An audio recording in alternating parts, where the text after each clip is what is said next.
Good afternoon, everybody. Uneducated Economist here.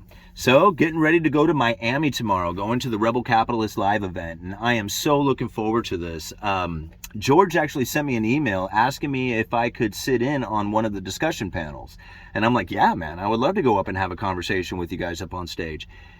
And then I get another email asking if I could prepare something to speak.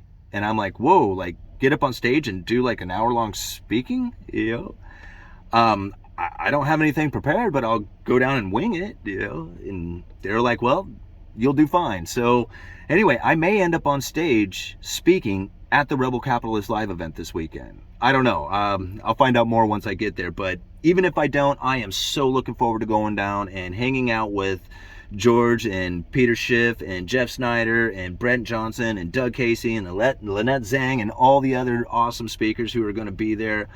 I am so looking forward to this. It's just like, I don't even know how to describe it. I'm just like even more excited this time than I was the first time. Because the first time I was really nervous because I had to do the speaking engagement. But this time I'm just like, I'm pumped. I just want to go down there and hang out and enjoy the event. So anyhow, let's talk about economics. Listening to Jerome Powell's congressional testimony earlier, I'm going to leave a link down in the description for you guys to an article. And in that article, there's a video link. And it's only like a 2-minute long video. But about 3/4 of the way into this video, old Powell starts using credible threats, or he talks about the credible threat. And I found it really interesting because credible threats are the main policy tool of the Federal Reserve now. And if you have followed my channel, we've talked about credible threats many times. And I've gotten this credible threat theory, and it's not really a theory. I mean, the Federal Reserve refers to it as forward guidance or job owning or, whatever. They're just trying to let the markets know ahead of time what they plan on doing before they do it so that they can prepare themselves for it. So you don't have like that, like the taper tantrum situation that occurred, a few years back. So they are trying to prepare the markets to be ready and conditioned for the rate hikes before they get there. And that's what the Federal Reserve is planning on using to fight the inflation. That's what they said when they asked Jerome, what do you plan on doing about using the tools that you can to fight inflation? And he said that market conditions have already priced in additional rate hikes, so it would be appropriate to go ahead with them. That is the credible threat. Now, if you go back and you look at the Ben Bernanke speech from 2001, when they described what it was that they planned on doing to combat the next recession or a deflationary scenario, they knew that dropping of interest rates was no longer going to be an effective tool because you're going to run into the lower bound of zero.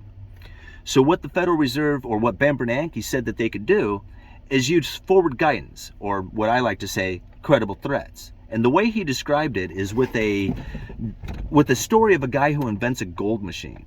And with this gold machine, he could produce as much gold at will with very little cost or energy.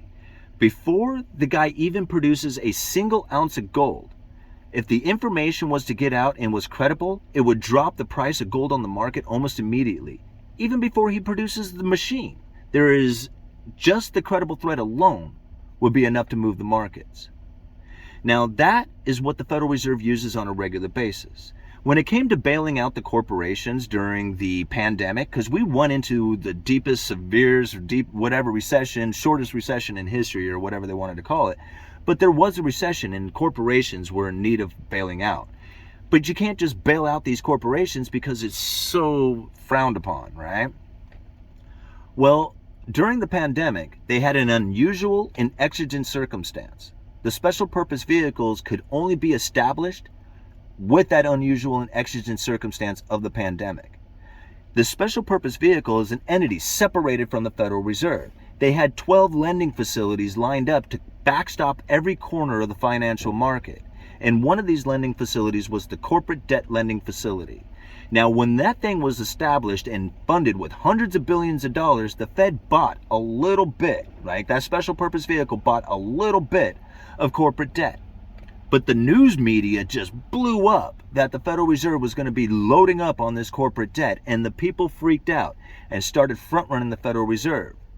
They started loading up on this corporate debt before the Fed had a chance to, with the idea that with the Fed buying into corporate debt, it was going to drive the yields down and the prices up. And so these investors were going to be able to sell their corporate debt to the Fed, or to anybody for that matter, at a profit. Well, they set up the special purpose vehicle. They bought a little bit of corporate debt. They put out the news media. People jumped into it, and the Federal Reserve sat back and hardly bought any at all. The markets took care of business for them. All they had to do was set up the credible threat, put out the media out there, establish it, put a little bit of corporate debt into that special purpose vehicle, and that's all it took. And they started pouring in. So now I think about the situation that we're in right now. Okay? We have the Fed funds at what, 1.5 or 1.67, I think is what it actually is every day, the Fed funds level. But the markets are much higher comparatively. Like, the markets have priced in, or are pricing in, the additional rate hikes. So if you're taking out a car loan or credit card or house loan, you're paying an interest rate off a perception of higher rates coming into the future. See, if the Fed says, oh, maybe we won't be raising rates into the future, we're not quite sure, we might just leave them right here where they're at, well, then the markets would take that interest rate hike out, and the yields would fall. Interest rates would come down. But because they have that perception that the Federal Reserve is going to lift interest rates into the future, they've already priced it in. So now the interest rates are much higher than what they would typically be.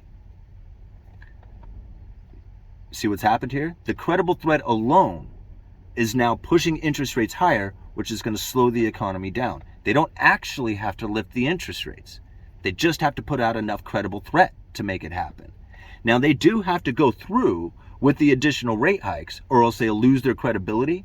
So those rate hikes will come to match what the market's behavior, or at least the perception of what the Federal Reserve is going to do. The Fed will eventually meet that expectation, but until they do, this is a false high on the interest rates. It shouldn't be this high.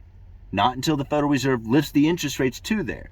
So for everybody out there taking out loans right now, you better hope that the Federal Reserve raises the interest rates, because you're paying an inflated price right now merely off the perception of what the Federal Reserve is going to do. It's credible threats.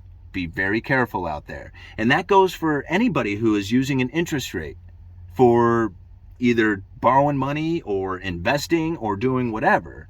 You have to think about that.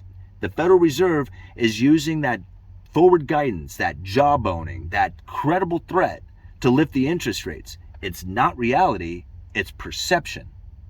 Reality comes once the Fed actually lifts the interest rates. So, anyway, pretty interesting situation that we're going into. It really makes me think how far the Fed is going to push those interest rates with their credible threats. Like, at one point, there's going to come a time when they say, well, we're going to have to be data dependent. It's at that point that you know that the credible threat is now over, and that the interest rates will match what the Fed funds level should be. It's not going to be like perfect, but they're not going to have this perception of rate hikes coming into the future and pricing that in. So anyway, Uneducated Economist, you guys let me know.